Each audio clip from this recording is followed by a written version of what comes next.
ready to go. I'll just open up with around George Bell, so we won't know more until tomorrow, until we've got a scan and he's seen the surgeon, so I can't say any more.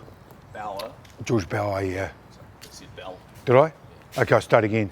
Just an update on George. Well, he's got us. There's a few. Jeez. Update on George Bauer. We'll know more tomorrow once the scan comes through and he's met the surgeon.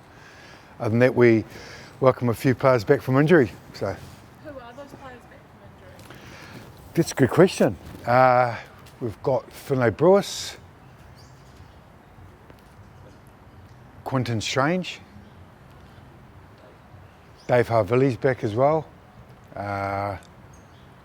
Geez, just tell me, man. This is.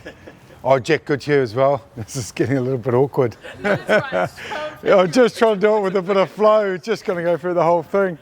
And Macca. And Macca Springer too, yeah. How So- good is it to have these troops back in?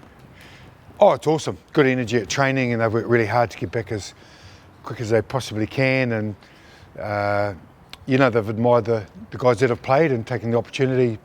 But it's good to get trainings and just the energy around the place has been great. Huge milestone for one player this week, Richie Mo'unga, 100 games. I mean, what do you make of him? He had glowing references for you a couple of weeks ago. I guess it's much the same as well. Yeah, look, he's special to us and myself personally. What he's done for the Crusaders is incredible. You know, on and off the field, what he does with his charity work, back to his schools, back to, like people he cares about, is pretty special. He's mercurial on the field and a great man off it. And what he does with his efforts, he's cheeky, he's humorous, got some timely quips in all our team meetings. Sometimes he's taking the piss out of people and you don't even know until afterwards. So he's got that unique skill, but more importantly, he's a player that fronts up each week and he's world leading in what he does, so we're really proud of him. And to get to 100, it means a lot to him. It was something that he wanted to do right from the start. When he's watching the players come through, when he wanted to play for the Crusaders, and for him to do it this weekend is special. You say he came here as a young fella. What are some of the earliest memories you remember of Richie Mo'unga? Watching him play club rugby, watch him play for his beloved Linwood, and felt like he was playing touch rugby for them. The amount of time and the skill set that he had, the bravado and all the cheekiness put all into one. But he's a winner. He knows how to win. He knows how to close games out. He knows how to be brave in big moments, and that's just grown on the bigger stages. It's gone along, and every time he's had that opportunity, he's fronted for us. Yeah. Did you always believe or think that he could be a great?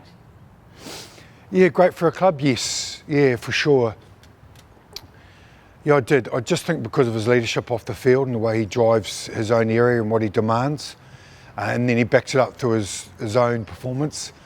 And to do it over and over and over again is pretty special, and that's what sets him apart. Just lastly from me, how much do you rate loyalty? Because he's been here for 100 games, he's a classy player, he could have probably gone elsewhere. How much do you rate that loyalty?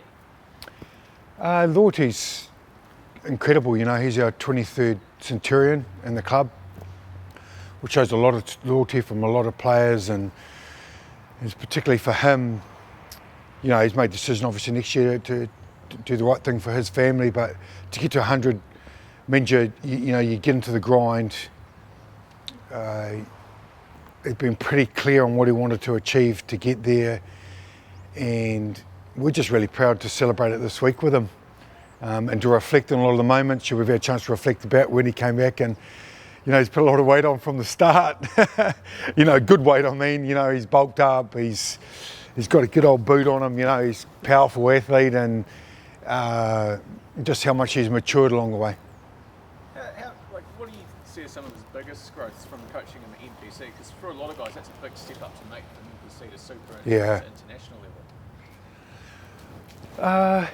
His kicking game's so critical in a tournament to us in any game of rugby, but his kicking game, his ability to make the right calls, like I said, the ability to demand off others in the team, his connection around, you know, our game plan and game understanding. His relationship with Scott Henson's incredible. Though, you know, he's a mentor for him right from the start, so that really helps. There's a lots of things you look and reflect on him, and this is what this week's for, and what sort of milestone is. It's a chance to reflect to where you've come from to where you are now, but most importantly, we'll perform on Friday night for him. Obviously, he's off to Japan after this year. It's a 3-year deal. Would you like to see him come back after that and have a crack at a World Cup in 2027? I think everyone would love him to come back and play. You know, you want your world-leading players to play for your club in your country. So yeah, of course. Yeah. Where does he rank Razor with Nerds in DC? It's an impossible question to answer, but we've had some greats in the 10 jumper. Yeah, it's pretty unique, isn't it? When you go back to back, 3 incredible players. Mertz has changed the way the game was played. You know, he could play incredibly off his foot. You know, he could put teams in the corner, and then DC had that all-round game, and then Richie's come in and lit it up in a different way. You know, he's just such a great playmaker. Like I mentioned, the touch rugby, how he can get to the line really late and play front or back, and his step and the feet that he can create so much. I think they've all got their own skills. We're just really proud that all 3 of them are on our 100 gamer board, and we can celebrate it this week with Richie. Was it a fine balancing act this week, selection-wise, with the guys coming back? You're entering a bye week, and with the greatest respect to Minor as well, they're having a bit of a tough run. So did you have to weigh all that up as you know, in the midpoint of the season too? No, not really. It was just that when you guys were coming back and we had a few All Black rests, and it actually worked itself out. You know, with Jack Goodhue being back, it's great timing, and Dave's done remarkably well on his rehab from his shoulder, and Quinton's hamstring was perfect. Timing was good about it. So yeah, no, it just named itself in some ways. Yeah. Are you expecting a few more back after the bye week? Is there a little bit of light at the end of the tunnel? Yeah, there is. Yep. Best 3 or 4 guys on top of the 5 this weekend, so it's exciting. Yeah. You reflected on Richie, and so there we added motivation. But I mean, as Nick kind of alluded to, they're more on a tough run, the 0-6. Are you, I suppose, weary of avoiding complacency heading into Friday night? Oh, you take complacency away if you prepare with respect. Like the power athletes, you know, they've been in games for a long period of time. When they get it right, they're dangerous. So, you know, Tommy Ellison's been really clear what we need to achieve defensively to make sure that we show them respect while having good preparation and off the back of a big moment for us in the club and Richie. Yeah. I mean, Just lastly, there are 2 Cantab athletes joining the Hundy Club this week. You've got Richie here and then Jane Watson over at the Tactics. Yeah. 2 people who epitomise, you know, being a Cantab athlete. I guess in your eyes, what is, you know, a proud Cantabrian athlete? What are some of the attributes they have? Well, Jane Watson's a fighter. I know that. Gee, she gets into it. You don't want to muck around with her. She's got those eyes and intensity. She actually reminds me a little bit of Dave Villy, how she'll bark at people and expect really high standards. I just think it's a little bit of grit there. You know, they really care about the colours they're wearing, the people who they represent, and you know, it's something down here, isn't it? That once you're in, and you give it everything. Yeah. Cool. Thank you. Nice.